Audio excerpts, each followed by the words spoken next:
tecnologías robóticas y de alta producción de Estados Unidos, y baja aún los precios más, y rápidamente tiene acceso al mercado mundial, ¿no? Eso lo hace sin necesidad de crear nuevas tecnologías, nuevas ciencias, nada de eso. Una vez que su economía ha crecido lo suficiente como para poder apoyar una investigación de frontera, digamos, del que se hace en Europa y en Estados Unidos, comienza a hacerlo.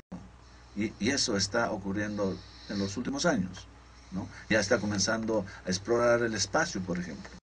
Pero eso lo hizo después de haber crecido y haber tomado, haber conquistado la porción del mercado internacional que le corresponde. ¿Cómo es, Walter, tú esta palabrita innovación? Sí, bueno, lo que dice Fernando es correcto, o sea, así se inició, pero eso tiene que estar en paralelo con la formación de nuestros recursos humanos.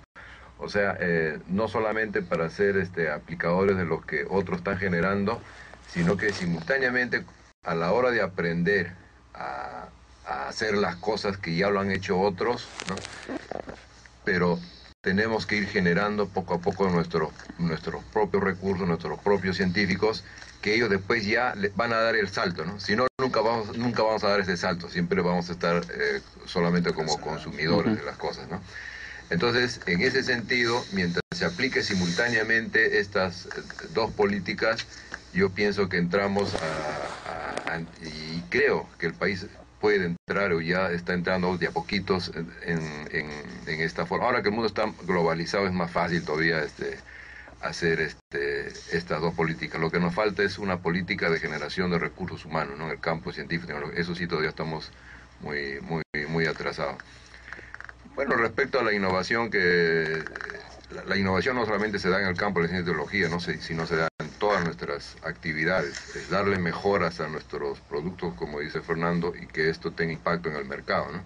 Y esto, por supuesto, trae consecuencias que si uno saca un producto mejorado respecto a uno existente, el mercado mismo va a hacer que al producto existente pues va a ser desplazado, ¿no? Por estos nuevos productos. Y esto se aplica a los diferentes campos, y en particular a la ciencia y la tecnología. O sea que cada vez mejorar nuestros productos, quizás añadiéndole, haciendo modificaciones a veces pequeñas o a veces cualitativamente impactantes, pero eso es, ¿no? Ir mejorando, pero orientado hacia el mercado, ¿no? Para generar bienestar hacia las personas. Tenemos una llamada de Brasil sobre el tema innovación. Mi nombre es ingeniero Armando Cabero Miranda desde Sao Paulo, Brasil. Quería dar mi opinión particular, no necesariamente soy dueño de la verdad.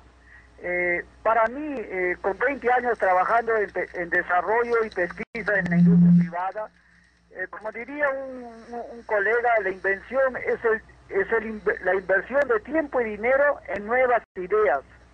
Y la innovación es invertir ideas y tiempo, convertir esas ideas y tiempo en dinero. Entonces tenemos que tener bien claro que aquí en Brasil la investigación, primero tiene que haber el invento y después la innovación. Normalmente las invenciones se hacen en las universidades y en las empresas privadas. El gobierno paga para que los doctores e ingenieros trabajen dentro de las empresas privadas o dentro de las universidades para crear las invenciones, y después estas se conviertan en dinero, en cosas productivas, competitivas. Porque Perfecto. no adelanta inventar una cosa que no sea productiva. Puede ser no solamente en productos, sino en procesos nuevos de procesos existentes. Muchas gracias, ingeniero Cabero. Estamos Muchas gracias, ingeniero Cabero. Estamos entonces en el tema de innovación y le vamos a preguntar a Juan Sheput. Decía Juan que en el libro se señala, bueno, que los países en vía de desarrollo no necesitan hacer ciencia y tecnología, que pueden usar cosas que vienen de los países avanzados, pero además dice pues que países como los nuestros, lo que conviene es una oficina en la PCM, no un ministerio de ciencia y tecnología. ¿Cuál es tu opinión? Bueno, primero que nada quiero saludar a los distinguidos miembros de esta mesa. Y bueno, siguiendo en la línea, ¿no?, en el hilo conductor de esta conversación, yo quisiera remontarme al Manual de Oslo, que es el primer documento específico que sale sobre el tema de la innovación. En el Manual de Oslo se indica que la innovación no solamente es el producto mejorado, sino aquel que se consagra en el mercado. Entonces, hay una línea que tiene que ver con la producción de riqueza, tal como decía el ingeniero Cavero desde Brasil.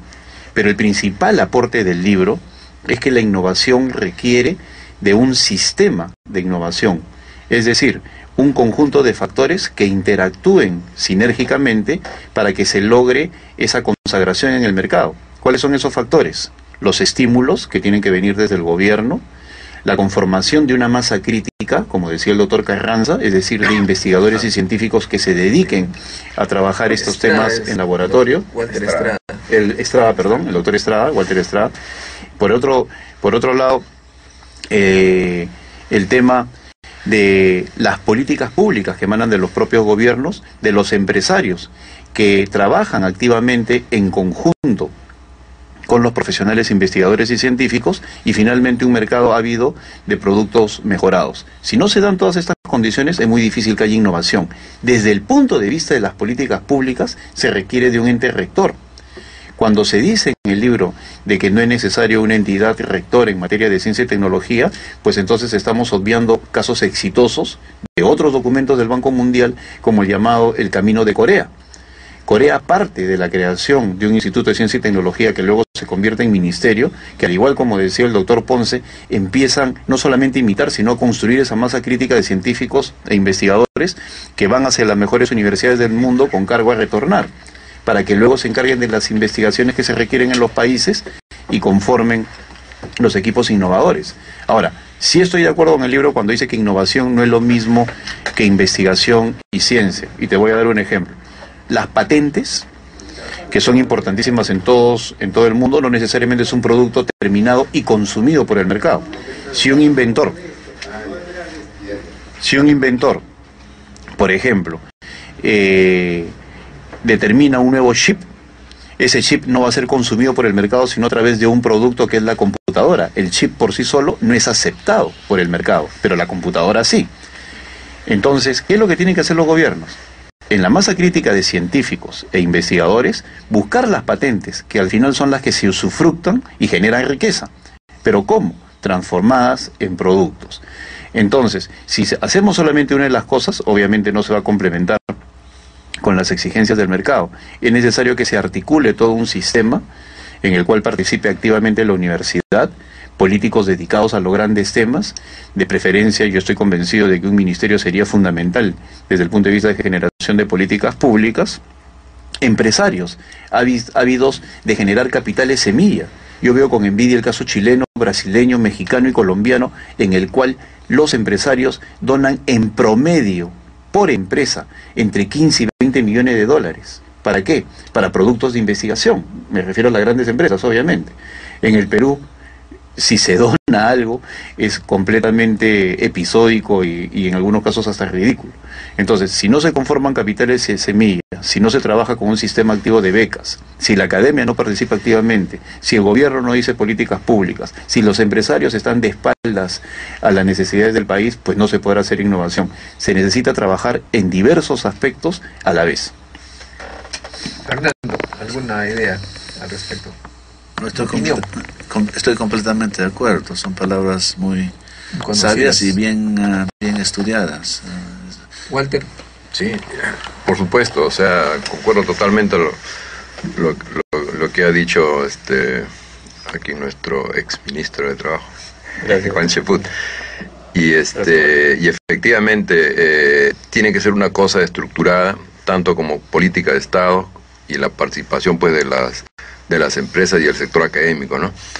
Ahorita lamentablemente hay un cierto divorcio entre estos entes y se requiere pues, ¿no?, que en realidad el Estado es el catalizador, esto que tiene que propiciar esta comunicación, ¿no?, entre estos sectores académicos y los sectores productivos, ¿no? Hay intentos, ¿no?, pero ahí falta algo y un elemento que ha señalado Juan es justamente eso, ¿no?, que el sector privado todavía ve con desconfianza hacia el sector académico, ¿no? Y esas son barreras que tenemos que vencer, ¿no? Y creo que el Estado ahí tiene que jugar un rol, ¿no? Puede ser con un ministerio o con un CONCITEC bien repotenciado. Bueno, eso ya es en el campo político, ¿no? Que tendrían que definirse bien, ¿no? Cuál sería la estructura.